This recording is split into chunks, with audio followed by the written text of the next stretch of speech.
water, this is the water. Come to the water, come to the water. We at the water, we at the water. Get your life moving right with your family in Christ today. It's what you've been praying for today. It's what you've been waiting for. We get them RESULTS. We get them RESULTS. We need you at the water. We want you at the water. Know that we love you at the water. Get your life moving right with your family in Christ today. We need you at the water. We want you at the water. Know that we love you at the water. We get them RESULTS. This is the water, this is the water.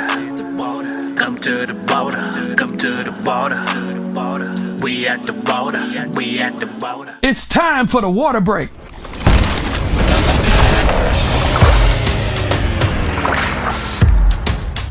Welcome to Living Waters Church. We are the church's unusual, word-based, Bible-believing, scripturally sound, spirit-filled church.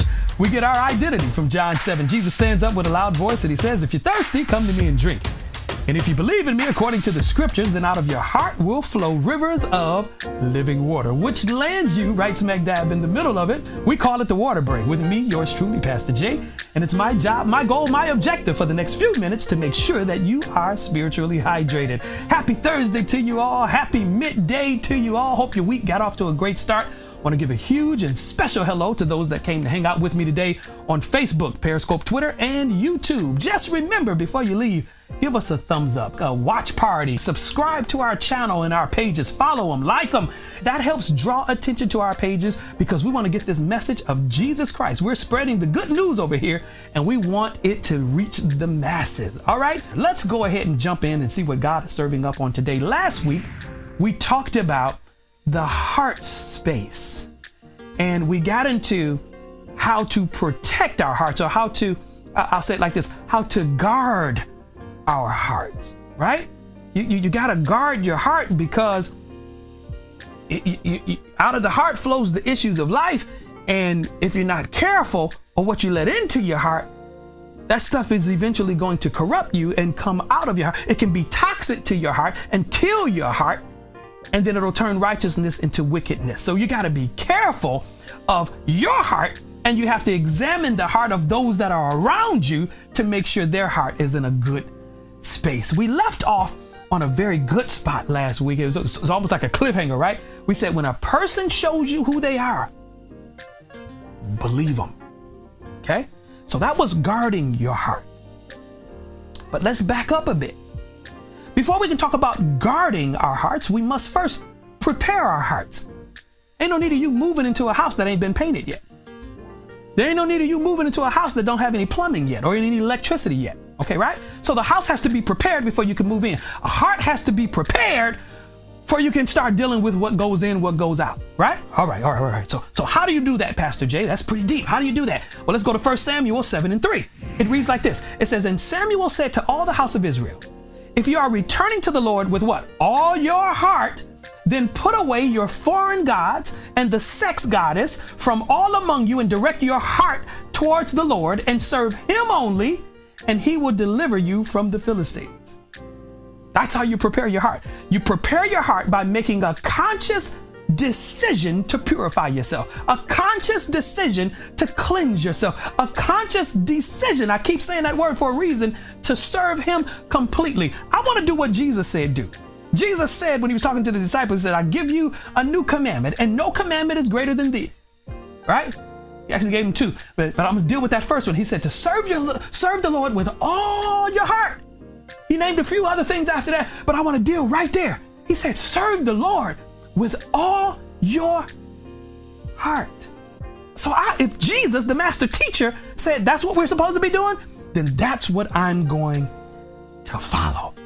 You got to first make the decision to say, I want to have a good heart. I want to serve the Lord with all. So you have to make the decision first to purify your heart. So if you move towards God, he's going to move towards you because he sees your heart. He knows your heart is thirsting after him, right? As you're walking steps towards him, he gonna double it and meet you right there in the middle. How's that gonna leave you hanging if you're coming to him with a genuine heart? You may not get it all right. You may not cross every T or dot every I, but it's the fact that you made a decision to try. God will honor you. He will honor your effort if your heart's in the right space. David didn't get it all right. Job didn't get it all right. Solomon didn't get it all right. And God loves these people.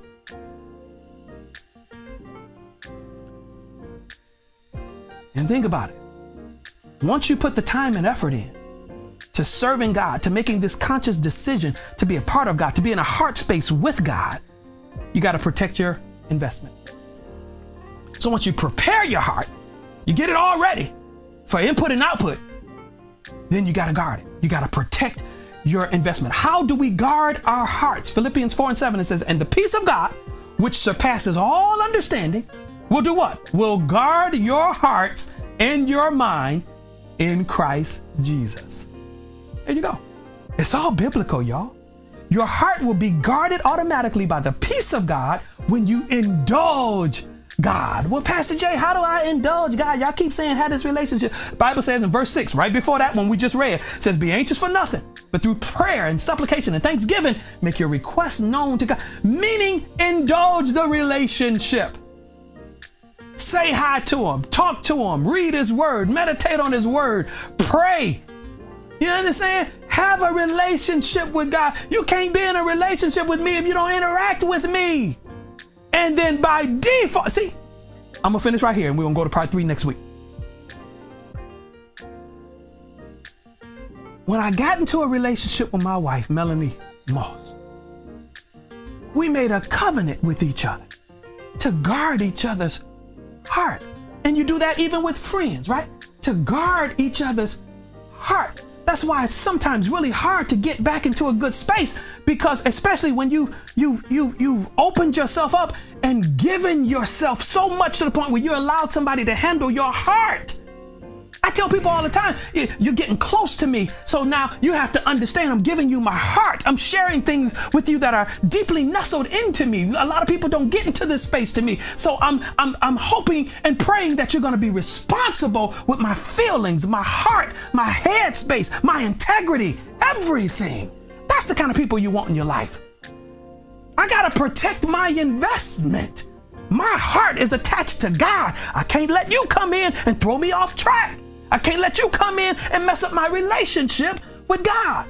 You got to be that same way with your family. I can't let you mess up my relationship with my wife. Can't let you mess up my relationship with my church. So I got to be careful who I allow into the areas of my heart space. That's part 2. We get into part 3 next week. That's the water break.